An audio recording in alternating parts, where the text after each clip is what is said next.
வணக்கம். திரு சமஸ், உங்கள்கிட்ட தொடங்க. இந்த தேர்தல் பரப்புரைகள் அல்லது வாக்குறுதிகளை எப்படி பார்க்குறீங்க? ரொம்ப குறிப்பாக காங்கிரஸினுடைய வாக்குறுதிகளில் நிறைய சமூக நல திட்டங்கள் அப்படிங்கிற அடிப்படையில் அறிவிப்புகள் கொடுக்கப்படுகின்றன. இது எந்த அளவுக்கு பேசுபொருளாக இருக்குது அல்லது இது வந்து வாக்கை தீர்மானிக்கக்கூடிய அளவுக்கு மாறுகிறதா? அதை எப்படி பார்க்குறீங்க? இல்லை, இப்போ இந்தி பிராந்தியங்களை பொறுத்த வரைக்கும் இந்த முறை வந்து அங்கே பிரதானமாக வந்து இந்தியா கூட்டணியினுடைய பேசுபொருளாக இருக்கிறதுங்கிறது வேலைவாய்ப்பின்மை. ஓகே. ஸோ வந்து வேலைவாய்ப்பின்மை, அது சார்ந்த வளர்ச்சி, இந்த விஷயங்களை தொடர்ந்து கேள்விக்குள்ளாக்குறாங்க. குறிப்பாக உத்தரப்பிரதேசம், பீகார், இவங்க வந்து எல்லா இடங்களும் புலம்பெயர் தொழிலாளர்கள் போகும்போது அவங்களுக்கு மற்ற நகரங்களோடு ஒப்பிடுறாங்க, மற்ற மாநிலங்களோடு ஒப்பிடுறாங்க. அதே போல் அங்கே இருக்கக்கூடிய நடுத்தர வர்க்கத்திட்டையும் வந்து மற்ற மாநிலங்களுடைய முன்னுதாரணங்கள், வளர்ச்சி மாதிரிகள்லாம் பேசப்படுது. மிகச் சமீபத்தில் நீங்கள் கவனிச்சிருக்க முடியும், எக்கனாமிஸ்ட் வார இதழில் ஒரு முக்கியமான ஸ்டோரி ஒன்று ப்ரெசென்ட் பண்ணியிருந்தாங்க சில மாதங்களுக்குள்ளார். அது என்ன அப்படின்னு சொன்னால், இந்தியா வந்து முதல் 5 இடங்களுக்குள்ளார வந்து அடுத்தது 3வது இடத்தை நோக்கி உலகத்தினுடைய முன்னணி பொருளாதாரமாக நடைபோட்டு இருக்கக்கூடிய இந்த சூழலில் இந்த வளர்ச்சி முன்னேற்றம் அப்படிங்கிறது ஒட்டுமொத்த நாடு தழுவியதாக இல்லை. அது பிரதானமாக தென்னிந்திய மாநிலங்களை அடிப்படையாக கொண்டதாக இருக்குதுங்கிறது தான் அதனுடைய மைய கருத்து. அதெல்லாம் மிக முக்கியமான விஷயம் என்ன அப்படின்னு சொன்னால், சர்வதேச நாடுகள்கிட்டேருந்து வரக்கூடிய முதலீடுகள் அது வந்து பெரிய ஈர்ப்பு மையமாக வந்து இன்னைக்கு தென்னக மாநிலங்கள் மாறி இருக்கு. அதே போல் வந்து பீகார்லேயோ இல்லை உத்தரப்பிரதேசலேருந்தோ வரக்கூடிய புலம்பெயர் தொழிலாளர்கள் அவர்களுக்கும் மிக ஈர்ப்பு மையமாக இதுதான் தென்னக மாநிலங்கள் இருக்குது. அப்போ காங்கிரஸ் வந்து ஒரு விதத்தில் வந்து இந்த வளர்ச்சி மாதிரி மேலே கண் கொண்டு பார்க்குது.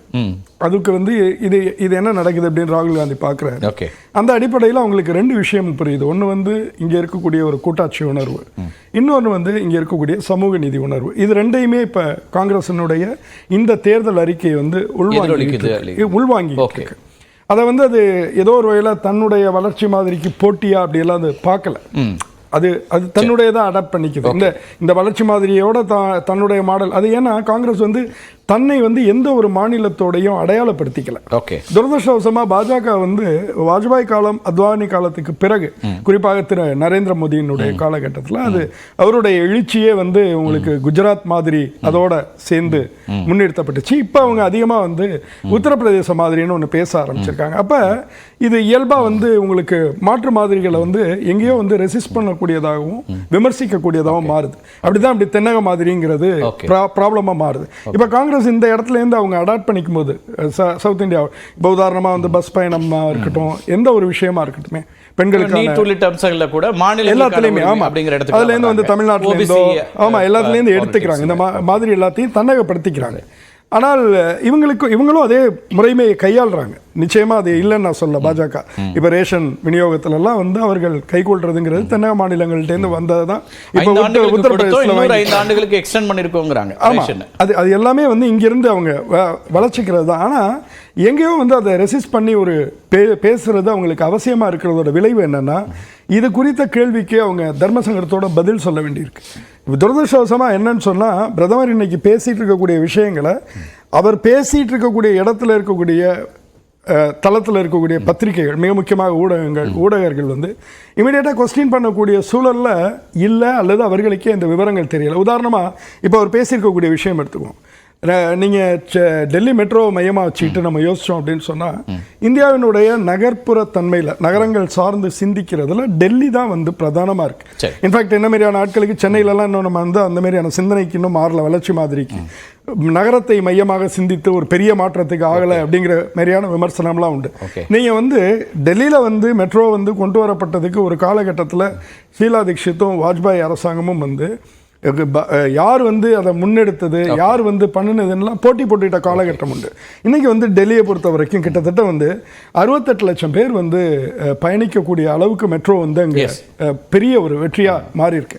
அதை வெறுமனே வந்து பொருளாதார ரீதியாக அப்படியான கண்ணோட்டத்தில் பார்க்கறதுங்கிறது வந்து அப்படி பார்க்கவே முடியாது.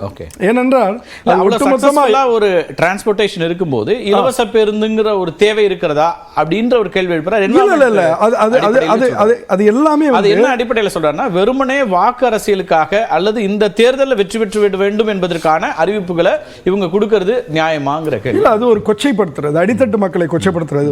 ஒரு விஷயம் என்ன அப்படின்னு சொன்னா, இந்தியாவினுடைய கிட்டத்தட்ட 80% மக்கள் வந்து அமைப்பு சாரா பணிகள்ல இருக்காங்க. நீ மெட்ரோ ரயில் வந்து அதுவும் பயன்படுது அப்படின்னு சொன்னாலும் கூட எந்த தரப்புக்கு பயன்படுது? நம்ம சென்னை மெட்ரோல போய் பார்ப்போம், அங்கேருந்து வெளியில வரக்கூடியவங்களை பார்ப்போம், அல்லது ஏறக்கூடியவங்க, அது எந்த வர்க்கம்னு பார்ப்போம். அப்போ வந்து பஸ் அப்படிங்கிறது வந்து உங்களுக்கு எல்லா தரப்பு, மிக முக்கியமாக அடித்தட்டு மக்களுக்கானது. அது வந்து என்ன விதமாக கான்ட்ரிபியூட் பண்ணுது?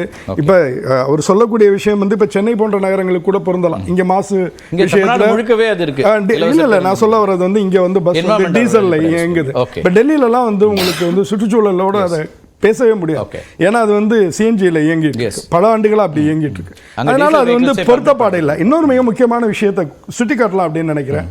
இந்தியாவினுடைய வளர்ச்சி அடைந்த மாநிலங்கள் அப்படின்னு நம்ம எதெல்லாம் அட்டவணைப்படுத்துறோமோ அது எல்லாமே பஸ் போக்குவரத்தோட தொடர்புடையது.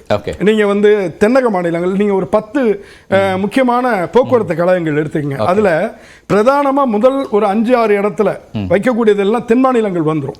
இப்ப உதாரணமா நீங்க ஒரு ஒப்பீட்டுக்கு சொல்லணும் அப்படின்னு சொன்னா, தமிழ்நாடு போக்குவரத்து கழகத்துக்கு 20,000 பஸ்ஸஸ் இருக்கு, 20,000 பேருந்துகள், கிட்டத்தட்ட வந்து 17 மில்லியன், அதாவது 1.7 crore பயணிகள் வந்து ஒரு நாளைக்கு அவங்க ஆப்ரேட் பண்றாங்க. ஆனா உத்தரப்பிரதேசம்ங்கிறது கிட்டத்தட்ட தமிழ்நாட்டை போன்ற ஒரு 3 மடங்கு மக்கள் தொகை கொண்ட மாநிலம். ஆனா அவங்களுடைய அதிகாரபூர்வமான அரசு தலைமை என்ன சொல்லுதுன்னா 8,000 பஸ் தான் அவங்க வச்சிருக்கிறாங்க. 2,000 பஸ்ஸஸ் வந்து 2,545 பேருந்துகள் வந்து அவர்கள் வாடகைக்கு எடுத்து ஆப்ரேட் பண்றாங்க. அப்படியே வந்து 14 மில்லியன் பேருக்கு தான் அந்த சேவையை கொடுக்க முடியும். நீங்க வந்து மிக விரிவான சர்வதேச அளவிலான ஆய்வுகள் வந்து இது சம்பந்தமா நடத்தப்பட்டிருக்கு. அதாவது வளர்ச்சி அடைந்த மாநிலங்களுக்கும் பொது போக்குவரத்தை எந்த அளவுக்கு டெவலப் பண்ணிருக்காங்க, செல்லும் போது எந்த அளவுக்கு வளர்ச்சி இருக்கு. அதனால இது எல்லாத்தையும் முரணா வந்து ஏதோ ஒரு தேர்தலுக்காக ஏதோ அதுல நீங்க சொல்லக்கூடியது சரிதான். ஏற்கனவே ஐஐடியில் இப்போ மெட்ராஸ் ஐஐடி ரிசர்ச்ல சொல்றதும் கூட பொது போக்குவரத்தை அதிகப்படுத்தணும், அதை இன்னும் ஆக்சசிபிலிட்டியை இன்க்ரீஸ் பண்ணணும், அதுதான் தீர்வா இருக்க முடியுன்றாங்க. இங்க என்னன்னா பொது போக்குவரத்து ஏற்கனவே மெட்ரோ இருக்கிறது, அப்படி இருக்கும்போது இது தேவையாங்கிற கேள்விதான் அவர் கொண்டு வரல. அதுல நான் ஒரு விஷயம் சுட்டி காட்டுறேன். மெட்ரோ வந்து இருக்குது அப்படிங்கிற முதல்ல பொது அரசு போக்குவரத்தோட மெட்ரோவை வந்து ஒப்பிடக்கூடிய அளவுக்கு மெட்ரோ நிலையங்கள் இன்னும் வளர்த்தெடுக்கப்படல, அந்த போக்குவரத்து சேவை வளர்க்கப்படல. இன்னொரு விஷயமும் இங்க பதிவு பண்றது முக்கியம் சொல்ல நினைக்கிறேன். நீங்க இந்தியாவினுடைய பெரும்பான்மையான மெட்ரோ சேவைங்கிறது நட்டத்துல தான் போயிட்டு இருக்கு. அதற்கும் இந்த இலவச பஸ் சேவைக்கும் சம்பந்தமே இல்லை. உதாரணமா டெல்லி நான் சொன்னேன் இல்லையா, டெல்லியுமே நட்டத்துல தான் இயங்குது.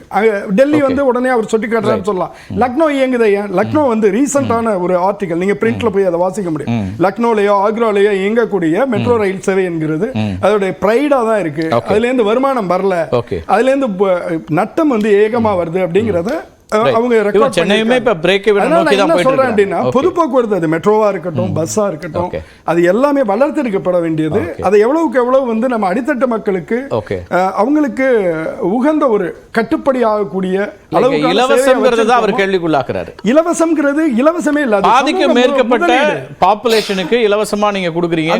இலவசம் நான் என்ன கேட்கிறேன்னா, என்னுடைய டாக்ஸ் வந்து உங்கள்கிட்ட நான் கொடுக்குறேன், நீங்க தான் அதை நிர்வகிக்கிறீங்க, நீங்க தான் திருப்பி அதோட சேர்ந்து இன்னொரு கேள்வி முன்வைக்க நான் அந்த கேள்வியும் கூட வைக்கிறேன். இப்போ